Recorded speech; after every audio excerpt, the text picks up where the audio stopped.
Fabienne, racontez-moi l'histoire de cette toile, de cette peinture Varley que vous avez chez vous.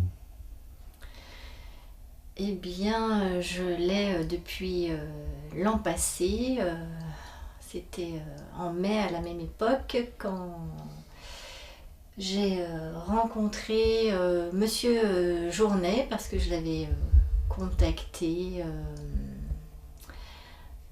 après qu'une amie m'ait parlé de l'exposition qui était organisée à Pérouge.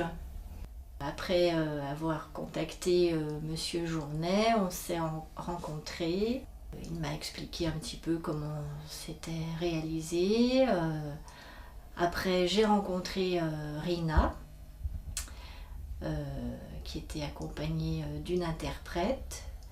Rina a fait le tour de la maison, du jardin. On a discuté un petit peu. Elle m'a demandé s'il y avait une thématique qui m'intéressait particulièrement et je lui ai parlé de l'arbre. En 2 matinées, elle a réalisé cette peinture.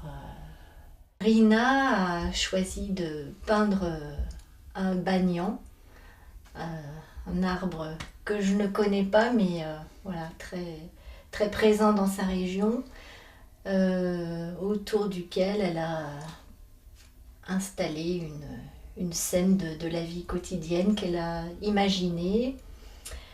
Elle a aussi placé plein d'animaux, écureuils, petits singes, des, des petits personnages qui grimpent au tronc pour récupérer ces lianes.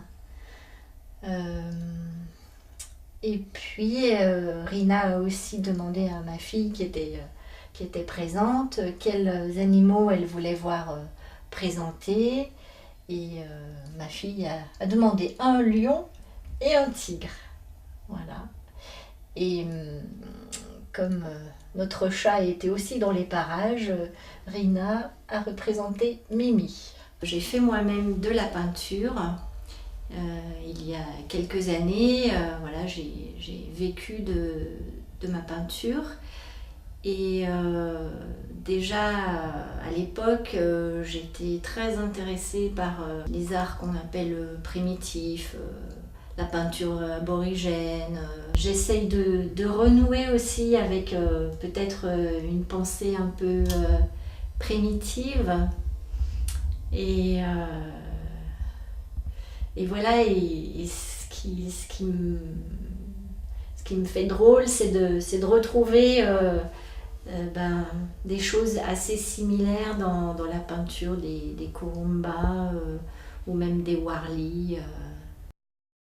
Il y a comme une espèce de proximité et c'est ce qui m'a aussi donné l'envie de rencontrer les femmes peintres Warli.